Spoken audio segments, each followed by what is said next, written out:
मैं एक लड़के को ट्यूशन पढ़ा रही थी जो 10वीं में 3 बार फेल हो चुका था। वे 15 साल का नहीं बल्कि 19 साल का था। ट्यूशन के समय वह हमेशा मेरी तरफ ही देखता रहता था। एक दिन वह सीधा मेरे कमरे में आ गया और कहने लगा, मैडम आपको जितने भी पैसे चाहिए उतने दे दूंगा, लेकिन आप मुझे मेरे दिल को खुश कर दो। मैं शिवम को छोटा समझकर उस पर हंस पड़ी। तब उसने उसी बेड पर ही एक्स्ट्रा क्लास के ख़त्म होने तक पूरे जोश में, मेरा नाम सलोनी है। मैं घर पर ही ट्यूशन चलाती हूँ और 12वीं तक लड़के लड़कियाँ मेरे पास पढ़ने आते हैं। ट्यूशन से मैं महीने के अच्छे खासे कमा रही थी, लेकिन वे भी कहीं ना कहीं घर खर्च हो जाते। हज़ारों रुपए में भी मैं अपना घर ठीक से चला नहीं पाती थी, लेकिन जो था मेरे लिए वे ठीक चल रहा था। एक दिन मेरी ट्यूशन में एक 50 साल का व्यक्ति अपने 19 साल के बेटे को लेकर आया। वह व्यक्ति बड़ी ही महंगी गाड़ी में मेरे घर आया था और उसकी जीवन शैली भी बिल्कुल अमीर लोगों की तरह थी। अपने बेटे को घर की ट्यूशन में क्यों लाया, जबकि शहर में बड़े बड़े कोचिंग सेंटर थे। मैंने उनसे वही अपने सवाल का जवाब मांगा। इस पर उन्होंने कहा, मैडम अगर आप मेरे बेटे को 15 साल का समझ रही है तो सुनिए, वह 15 साल का नहीं बल्कि 19 साल का है। उसका 10वीं पास करने का उम्र तो कब का निकल चुका है। पिछले 3 सालों से वह बार बार 10वीं में फेल हो रहा है, जो एक साधारण व्यक्ति कर देता है। अब मैं आपके पास बहुत उम्मीद लेकर आया हूँ। मुझे यकीन है कि आपके यहाँ पढ़ने से मेरा बेटा इस बार जरूर 10वीं पास करेगा। उस व्यक्ति की बातों में मुझे सच्चाई नजर आई और मैंने उनके बेटे का एडमिशन कर लिया। उस दिन मेरे पास ट्यूशन के लिए छोड़ दिया। उनके लिए तो 4,000 मामूली बात थी, क्योंकि बाकी माता पिता की तरह उन्होंने पैसे देने में कोई झंझट नहीं की थी। पहले ही दिन उन्होंने मुझे पूरे महीने की फीस दे दी थी। पहले दिन जब शिवम को पढ़ाने मैंने उनसे कहा, आपका बेटा पढ़ाई में बहुत कमज़ोर है, मुझे उसे अतिरिक्त मेहनत करनी पड़ेगी और इसके लिए फ़ीस भी ज़्यादा लगेगी। 4,000 में काम नहीं चलेगा, आपके बेटे पर ज़्यादा ध्यान देना पड़ेगा, इसीलिए आपको महीने के 7,000 देने होंगे। उस व्यक्ति ने कहा, 7,000 की जगह मैं तुम्हें 14,000 दूंगा, लेकिन इस साल मेरा बेटा 10वीं पास होना चाहिए। अब मैं अतिरिक्त पैसे ले रही थी, इसीलिए मैंने अतिरिक्त क्लास के लिए भी हाँ कर दी। दोपहर 3 से 4 बजे तक बाकी सारे छात्र ट्यूशन ख़त्म करके अपने अपने घर चले जाते, लेकिन शिवम 4 बजे के बाद भी शाम को 6 बजे तक अकेला ट्यूशन में रुकता था। एक दिन जब सारे छात्र चले गए तो मैं थोड़ा आराम करने के लिए किचन में पानी पीने चली गई। जब मैं किचन से बाहर आई तो मैंने देखा कि शिवम मोबाइल चला रहा था। जैसे ही मैंने उसके हाथ में मोबाइल देखा, मैंने उससे मोबाइल ले लिया।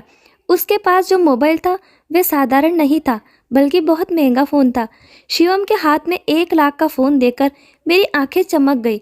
शिवम बहुत जिद्दी था, यह मुझे उस दिन समझ में आया जब मैंने उसके हाथ से मोबाइल वापस लिया। मोबाइल वापस देने के लिए वह जिद करने लगा। इसे खींचातान में मेरा दुपट्टा नीचे गिर गया और शिवम की नज़र अचानक गले जगह पर चली गई। उसकी नज़र को समझते ही मैंने उससे उसका मोबाइल वापस दिया और तुरंत ही अपना दुपट्टा संभाला।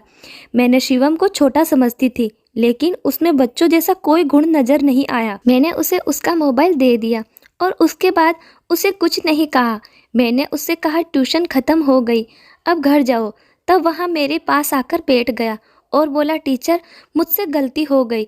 बोलते बोलते उसने मेरा हाथ अपने हाथ में ले लिया। उसका स्पर्श मुझे किसी बड़े व्यक्ति की तरह महसूस हुआ। वहाँ मेरे पास बैठा था। तभी मेरा पति घर आया। मेरे पति ने हमारी ओर ज़्यादा ध्यान नहीं दिया, क्योंकि वे शिवम को एक छोटा लड़का समझता था। जब जतिन घर आया तो मैंने उसका उतरा हुआ चेहरा देखा। मैंने शिवम से कहा, मुझे तुमसे कोई नाराज़गी नहीं है, अब तुम घर जाओ, ट्यूशन का समय ख़त्म हो गया है। शिवम ने मेरा हाथ छोड़ा और मैं अपने कमरे में चली गई। जतिन से पूछा, जतिन क्या हुआ, तुम्हारा चेहरा इतना उतरा हुआ क्यों है? इस पर वह बोला, इस महीने मेरी तनख्वाह कम आई है, कई हफ्ते इस महीने में कट गए। उसके उतरा हुआ चेहरा देखकर मैंने उसे अपनी अलमारी से 10,000 निकाल कर दिए। मैंने उसे बताया कि मैं अपने ट्यूशन क्लास से अच्छी कमाई कर रही हूँ। पैसे देते ही जतिन ने मुझे गले से लगा लिया। जब उसने मुझे गले लगाया तो मेरी नज़र कमरे के दरवाजे पर गई, जहाँ मुझे शिवम दिखा। वह हमारे कमरे में झांक रहा था।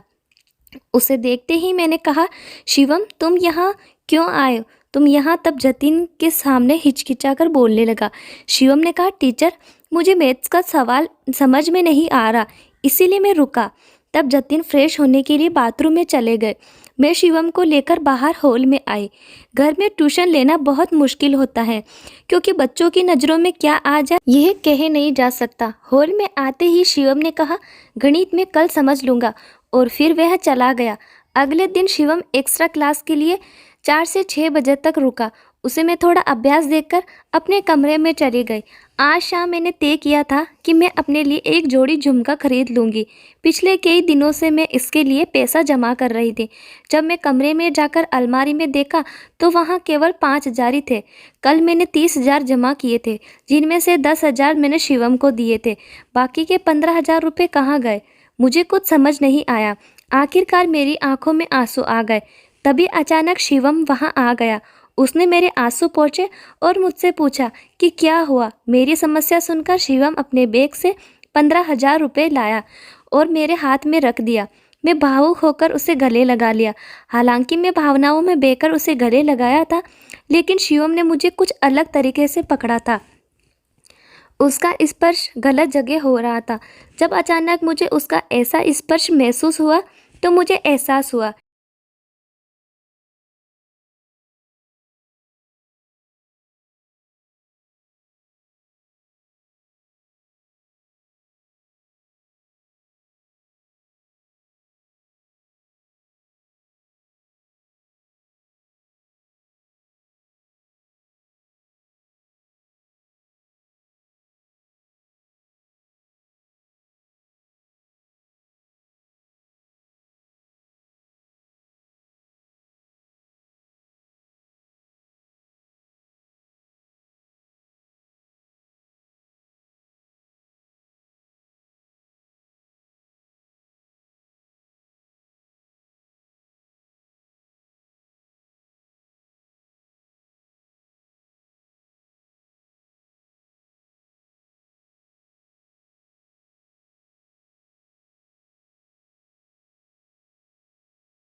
कि शिवम अब छोटा नहीं रहा। मैं तुरंत उसे अपने से दूर कर दिया। जब उसकी नज़र हटी तो मैं हैरान रह गई। मैंने उसे पैसे वापस दे दिए और उसे बाहर हॉल में भेज दिया। उस दिन के बाद से शिवम मुझे और ज़्यादा चिपकने लगा। वे मुझसे हंसकर और खेलकर बातें करता रहा। ऐसे ही दिन बीत गए। कुछ दिन बाद जब मुझे फिर से पैसों की ज़रूरत पड़ी, शिवम की नज़र फिर से फिसल गई। वे मुझे ऐसी जगह पर घूर रहा था कि मुझे अपने दुपट्टे का भी ध्यान नहीं रहा। मेरी नज़र शिवम पर थी। वे पुरुष जो स्त्री के नखरे उठाता है और वे उसे खुश रखता है, उसी के साथ समय बिताने की स्त्री की इच्छा होती है। पिछले कुछ दिनों से मैंने अपने पति को खुद से दूर रखा था, क्योंकि वहाँ मेरी ज़रूरतें पूरी नहीं कर पा रहा था।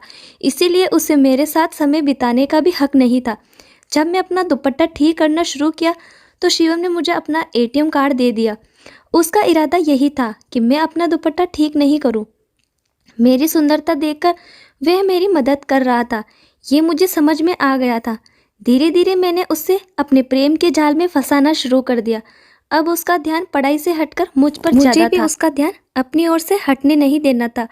एक दिन शाम को शिवम के पिताजी उसे लेने आए थे। उन्होंने कहा, आपके पास में शिवम की ट्यूशन लगाकर सही निर्णय लिया है। उसने मुझे बहुत महंगे कपड़े खरीद कर दिए।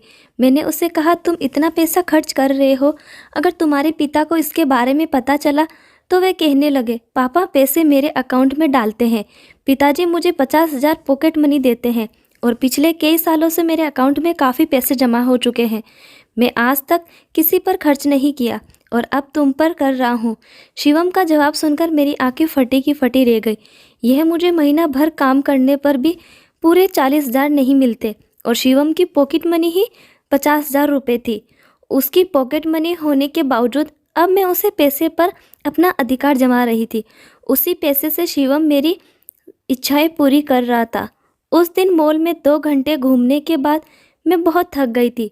घर आते ही मैं आराम किया और फिर अपने कमरे में बाल सुखाने लगी। तभी शिवम मेरे कमरे में आ गया और शिवम ने कहा, टीचर मैं आपको जो चाहिए वे दे रहा हूँ, तो आपको भी मुझे जो चाहिए देना होगा। और अजीब तरीके से देखा था, लेकिन मैंने उसे कभी कुछ नहीं कहा। अब अचानक उसने अपनी अनुचित इच्छा जाहिर कर दी थी। मैंने शिवम से कहा, अगर मैं तुम्हें मना कर दूं, तो इस पर उसने कहा, तो मैं तुम्हें दूर चला जाऊंगा। जब मैं घबरा गई, मुझे पैसों की बहुत ज़रूरत थी। मेरे पति की 30,000 की सैलरी में कुछ भी पूरा नहीं हो पाता। हमारे 12 साल का बेटा भी हमने पढ़ाई के लिए उसकी माँ के पास छोड़ रखा था और उसकी पढ़ाई के पैसे भी हमें बीच बीच में भेजने पड़ते थे।